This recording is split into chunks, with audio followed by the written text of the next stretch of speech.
There's really only one way to celebrate this book. Yep, that's me.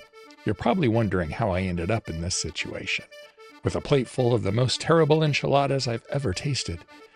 I was following a recipe from a cookbook of heart-healthy recipes published by a hospital in Albuquerque, and while their intentions were good, their recipe was most definitely anything but. New Mexican enchiladas are one of my most favorite foods, and I was determined to show the world what they could have been. No, what they should have been. And so this is my first recipe rescue, where we will make from scratch a plate of the most delicious, yet very heart-healthy New Mexican-style enchiladas, here on the Random Recipe Project.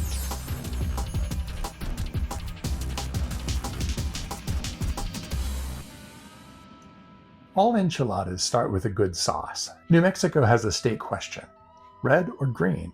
Their sauces come in two different varieties. There's a red chili sauce made with ripe red chilies, sometimes a little bit of tomato, but chili provides the color and the flavor. And then a green sauce made with the unripe green chilies and often a little bit of tomatillo as well. You can get red or green sauce, pre-made. I like this variety. And we're making our heart-healthy enchiladas. And so we want to be cognizant of how much sodium we're using. And the store-bought varieties, especially the ones in cans, have a lot of sodium already added. The ones here in the cartons taste a little bit fresher and don't have near as much salt in them. And we could certainly be using these today.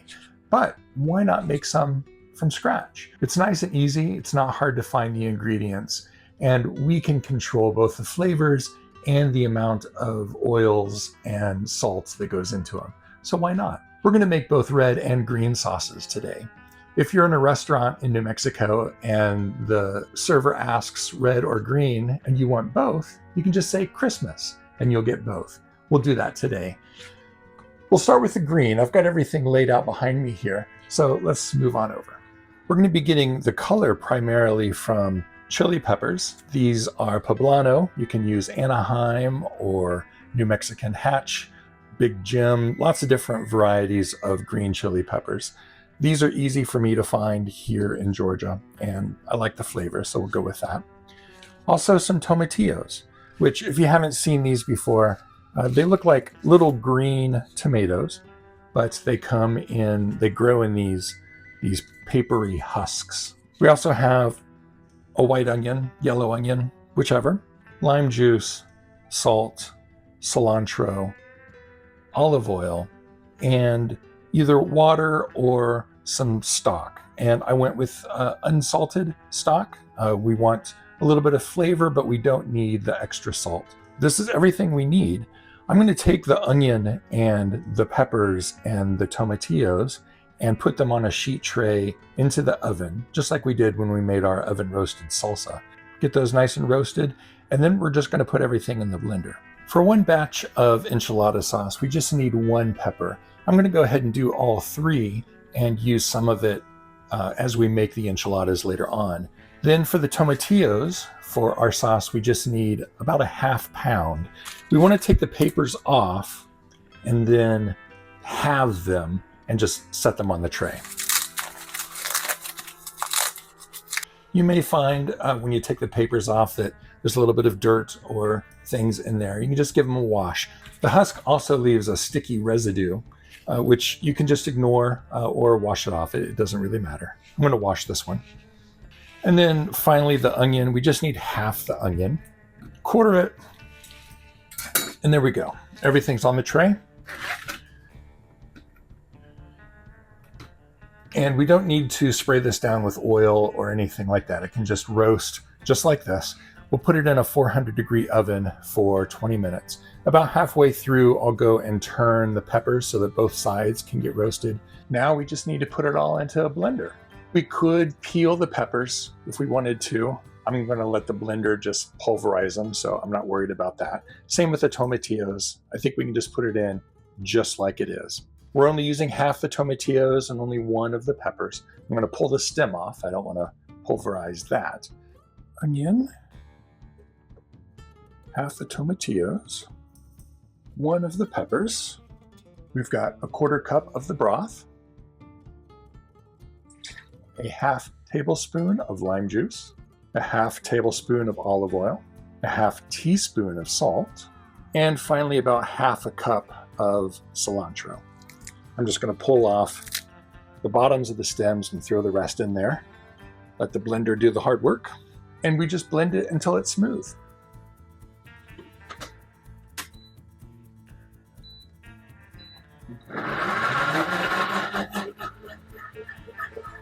And there we go, a nice fresh salsa verde. You can do this ahead of time and just store it in the fridge for a little bit. Let's give it a taste though. It's fresh and bright. Nice little bit of heat coming from the pepper, the tang of the tomatillos, little bit of acid from the lime juice to kind of help brighten it up, and of course the herbs. Really, really good. Our red sauce is much simpler ingredient-wise. Whereas the green sauce requires fresh veg, in the red sauce is typically made with dried ingredients.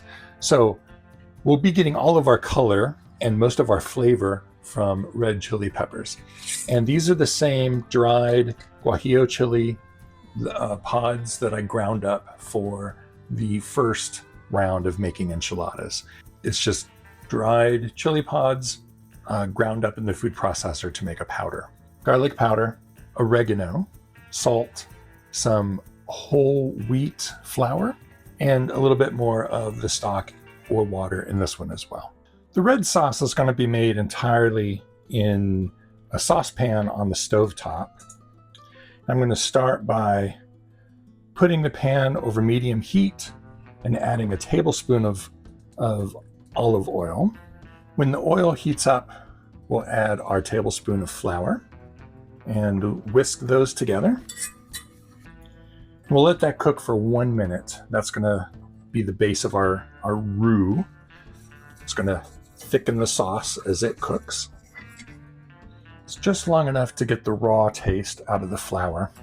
We'll take a 1/4 cup of the dried red chilies and stir those in. We'll let those go for a minute. Okay, after a minute, we will put in 1 cup of the broth, nice and slow. Once that's all smooth, we can add in our garlic powder and oregano, about another 1/4 teaspoon. And finally, 1/2 teaspoon of salt. And we'll just let that simmer for about 15 minutes. The sauce has been simmering and is just a beautiful deep red color.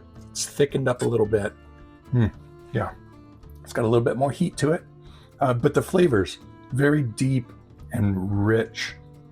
Unlike the green, which is bright and fresh, the red is, I don't know, condensed flavor, a little bit of smokiness from the chilies, kind of the background notes of the oregano and the garlic are there.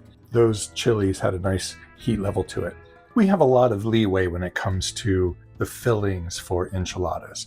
It could be as simple as a little bit of chopped onion and cheese. We're going to make a pretty complex filling for our enchiladas. And to be heart healthy, a recipe has to be low in sodium, low in fats, especially saturated fats, and high in fiber.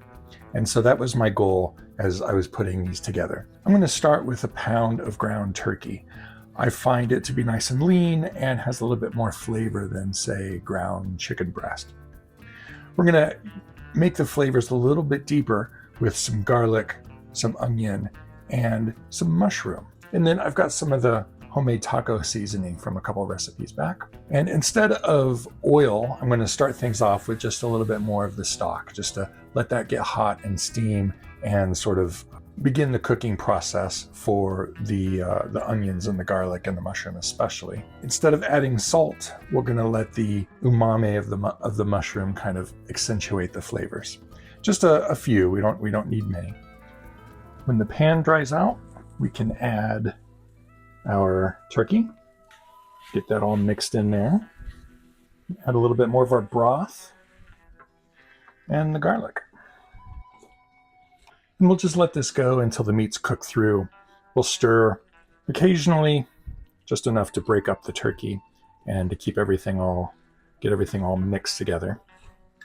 And I'm going to stir in some of our homemade taco mix.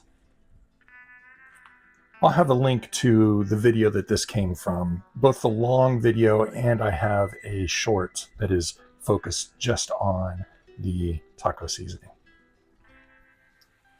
It looks to me like it's about done. Most of the liquid has evaporated out. And so I'll give it a taste just to make sure that it's full of flavor.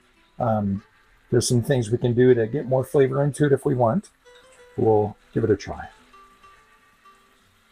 I think that is just perfect.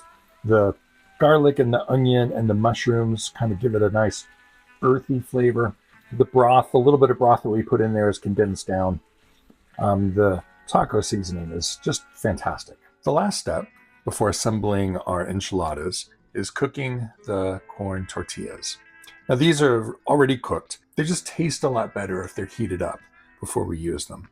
We could, if we wanted to, just use them like this, and I've seen people do that. But the traditional thing to do is to do a very quick fry in a little bit of oil. We're going to skip that step to keep them heart healthy, keep the oil out of the picture. So we're just going to toast them in a skillet. You can use a little bit of nonstick spray if you want. You can use your oven or toaster oven or even your air fryer if you want to. We don't want to make them crispy. We just want to heat them up just enough to bring out the flavors, kind of toast them up just a little bit. In New Mexico, enchiladas are not rolled up like you typically see. They are stacked like pancakes. So each enchilada is one layer in the stack. And for my plate tonight, I'm going to make 3 enchiladas. That was my typical order. And so I'm going to toast up 3 tortillas. And it doesn't take long. We're just really trying to heat them up. I'm moving them around in the pan just to make sure they're not sticking. I'll flip them over. And just by doing this, I can already smell kind of this corn aroma coming from it. And it's really going to concentrate the flavors. All right, those are looking good. I think that's all we need to do. I'm going to turn off the skillet just to keep it from getting too hot. Now, to plate them, we build the enchiladas on the plate. I've got my plate here, and we'll start by taking one of our tortillas and dredging it in the red enchilada sauce. And then I'm just going to lay it flat on the center of my plate. Then a layer of our filling, just like that. I've got some beans, totally optional, but I like the combination. So these are just white beans that have been simmered with green chili and onions and little diced up potato. There's no extra fat in here, no extra salt or anything. So we get all of the benefit of the fiber from the beans and the flavors that come with it. Usually you'll find a kind of a melty, mild cheese, a good amount of it. These are heart-healthy enchiladas. And so we're going to cut back on the cheese, but we're not going to eliminate it altogether. In order to get the cheese flavor, I've gone for a nice strong cheese. This is an extra sharp cheddar. You just grate it right on. And there we go. You can see it's just enough that we'll have the flavor of it in there, but not too much. Then our next tortilla, I'm going to dip that in the green sauce, and we'll repeat the layers. Tortilla on top, some of our filling, a little bit of beans, and a sprinkling of cheese. And then finally our last tortilla, and I'm going to put that in the red sauce again, just to alternate. And then one more layer of our toppings. Now these are pretty filling, and really 2 is all that I needed tonight. But I love these so much, I went for the full 3. See the pretty alternating colors? Now I could just stop right there, but why not keep going? I have some of the roasted poblano pepper. I roasted some extra when we made the green sauce, and it was for this. So I'll sprinkle that over the top. Some shredded lettuce is always nice. And instead of sour cream, I've got a nice thick tangy yogurt. You could use a Greek yogurt. This is Icelandic, but it is no fat yogurt, but it's super thick and full of that flavor. It's almost indistinguishable for me with sour cream. I've got another strong cheese. On Latin foods, you'll often see this powdered finely ground white cheese. You'll see it on street corn and tacos and different things like that. It's a strong, dry cheese, grated fine, like a Parmesan. That makes a good substitute. I prefer even Romano because it has just that even stronger flavor. And we don't need very much of it at all. A little goes a long way. And then to give it just a little bit more color on top, I'll take our green sauce and drizzle some over. And here we have it. Heart-healthy New Mexico enchiladas. Red and green. In restaurants in New Mexico, you can pay a little bit extra for your enchiladas to get them con huevo, an over-easy egg, plunked down right on top. And yes, these are still heart-healthy. You're allowed to have, on average, an egg a day, and I didn't have any eggs for breakfast, so that's my daily egg right there on the top. And when I cut it open, it's going to run on down and add to the flavors all the way through. Just add that nice richness. If you don't like that, leave it off. Totally fine, absolutely optional. We're going to need a knife and a fork. There's no dainty way to eat this, especially on camera, but I'll try not to be too messy. Here we go. First the egg.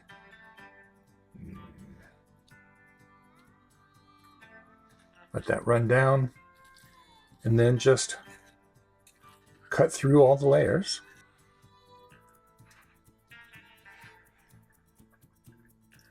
Wow, this really brings me back. I moved away from New Mexico over 25 years ago, and unless you're right there in the state, it's really hard to find this kind of food because it's, for whatever reason, confined to that Rio Grande Valley and hasn't got out much. So if I get a craving for the New Mexican food, I have to make it myself. And I'm thinking back to that enchilada bake from that cookbook from Albuquerque and comparing that to this. That was one of the worst things I've ever cooked, ever. This is wonderful. It's so full of flavor. I don't feel like I'm missing salt or oil or cheese, any of the richness that you might get with a restaurant enchilada. The freshness is there. The brightness of the green sauce is fantastic. And the red sauce contrasts that. Deep, rich flavors. I love mixing the two of them together, having the Christmas enchiladas. But if one is your favorite of the other, go with that. That turkey filling adds a nice meatiness to it. But to be honest with you, you can just leave it out altogether. These are fantastic vegetarian. Just have the beans and chopped up onions, poblano pepper. That's fantastic. And then we have the nice contrasting cold things on the top. That yogurt gives a creaminess, and we've got the crunch of the lettuce and the extra roasted pepper over the top, and just that light little sprinkling of the Romano or Catillo cheese. Just gives the sharpness, just another layer of rich, deep flavor. I don't know why they couldn't have done something like this for the original cookbook. This is what they should have done.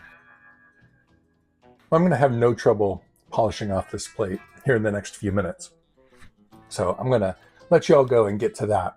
I really appreciate you coming along, giving me a chance to make up for just how terrible that first one was. If you know somebody who's looking for some flavorful, pretty simple, heart-healthy recipes, send them this one. I think they'll really enjoy it. If you haven't already, please like and subscribe. Leave me a comment. Tell me how you found me. Looking forward to having you on the next adventure. Don't know what it's going to be, but I'm sure it'll be something fun. See you then.